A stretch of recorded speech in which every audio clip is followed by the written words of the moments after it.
Okay. So it's Sister Polly, and I think I've found a way now to my techno chaos. I'm dyslexic. It takes me a long time to work out how to do things. But here we go. Right, so we have this really powerful reading for the sisters. And I'm just going to take you through the cards. We start in the East.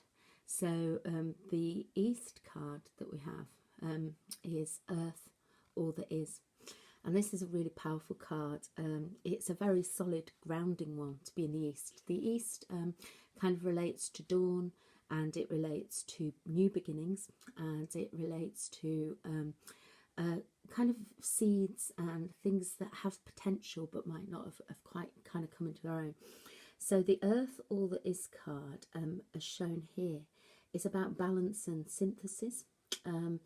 It's also about things being translated between languages. So if you think of a mountain, the word for mountain in one language is different from the word for mountain in a different language, but we're still looking at the same thing. And to a degree, this is quite a complex card. It's really sort of suggesting to me that the sisterhood at the moment is in a position where there is a lot of diversity, a lot of plurality, and there is a strong kind of inner core that's working well together. If we move to the South, now this is interesting. The South's card is about physicality, and it's about how what you have in the seed of the potential in the East kind of manifests in the physical world. And what we have here is actually a really spiritual card for how those visions, how that kind of, I suppose that plurality of the sisters, of people who speak different languages, who come from different countries. What we have here is a sense of holism. The Great Spirit Stillness card, it's got this kind of circular or sort of spiral thing, and it's a hand touching a spiral shell.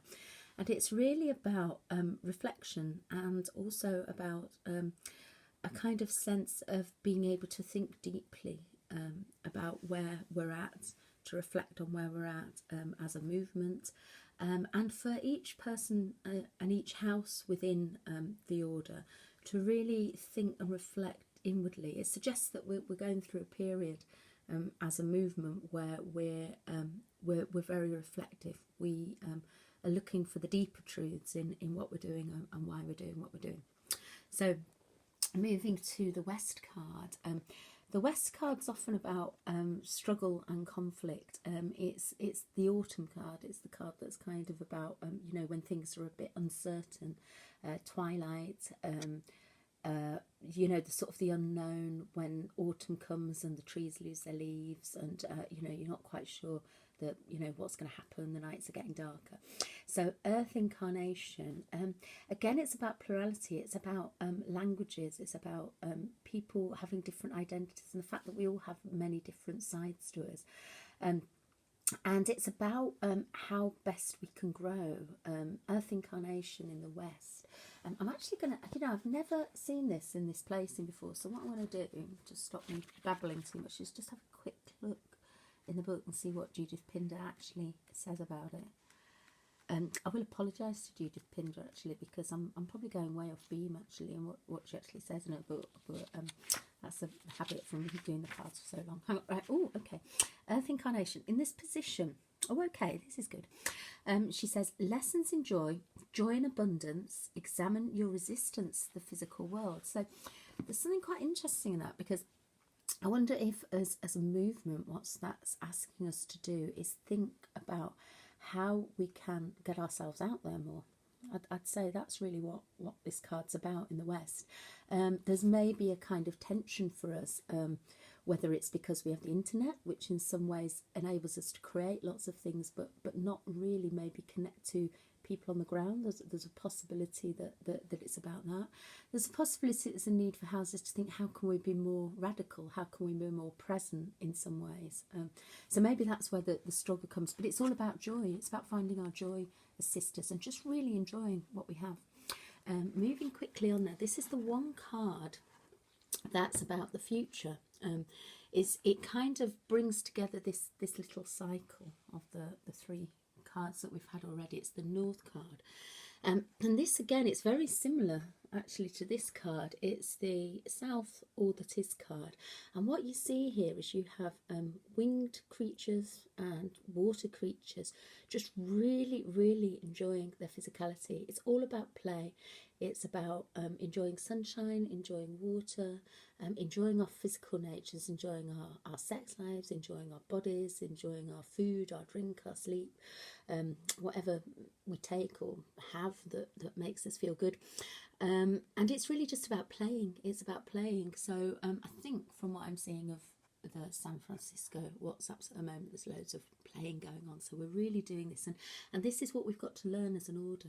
We've got to learn. So I suppose what I'd say is, in your own houses, when you're in your own house, if you're thinking about it, you know, does your order have fun? Does your house have fun, or do we get bogged down sometimes in internal politics, or in you know, in the doom and gloom of some of the issues that we're tackling? I mean, we know there's a lot of shit in the world at the moment. We know, particularly in America with Trump, but also in Britain and in many countries across the world, we have a lot of battles.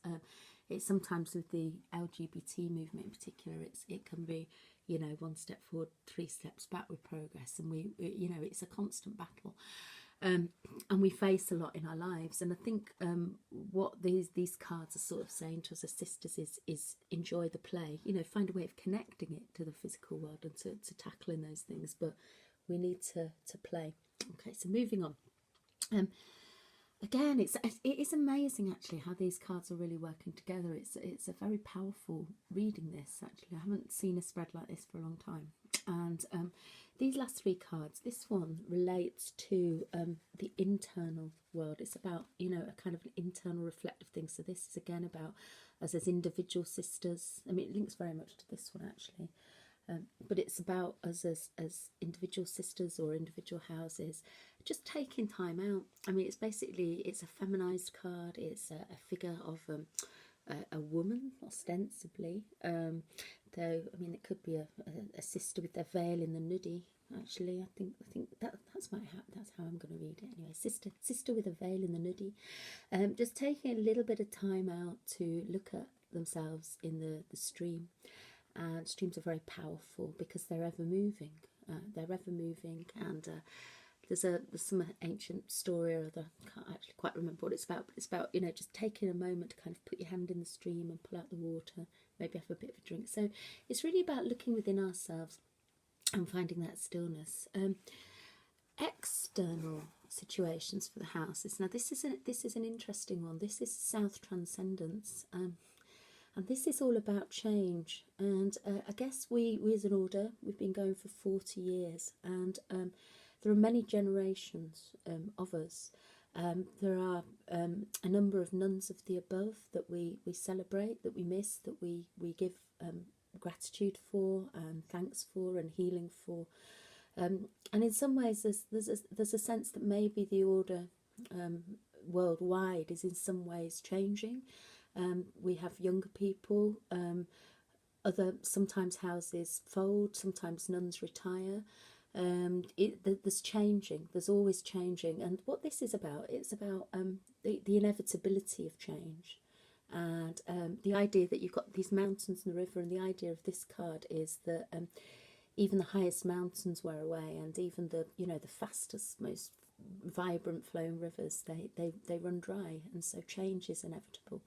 And also we work off each other. You know, no one is alone, and we achieve sort of greater heights and greater depth through allowing change in, and respecting those who've gone before and loving those who've gone before, as well as welcoming the new. And we come to the final card here, which is the North Transformation card. Now this, in terms of the cycle of the 7 cards, see there, this is the card that in some ways pulls the whole reading together. And we have our moon in it. We've got a very big moon there. It's the full moon.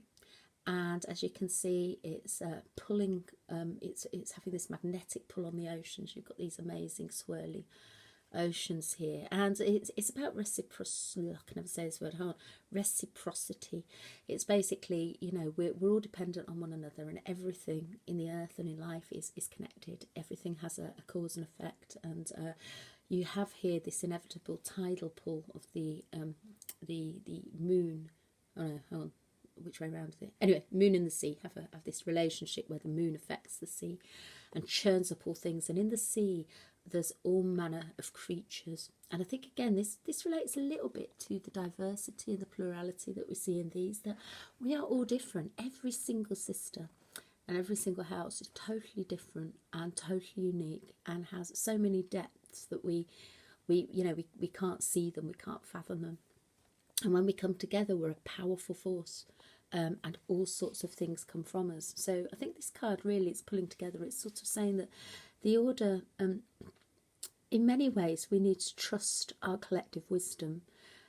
This card, when Judith Pintar talks about, she talks about how there's an old Ojibwe legend about the world resting on a turtle's back, and the turtle can move forward and backward in time, and it has all knowledge, this wise old turtle. And I think there's a sense in this card that the sisterhood is powerful, that we have a lot of knowledge between us, and that you know, when we come together, when we celebrate ourselves, when we play, when we're not afraid to look change in the face, we can be very powerful. We can bring about change and transformation, and I suppose that's where the reading ends.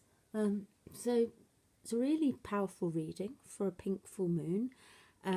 It reflects, I'd say, the diversity of us, the need for us to celebrate our physical natures, the inevitability of change, and the beauty of taking those moments of stillness and just enjoying our solitariness and also our camaraderie and companionship that we have.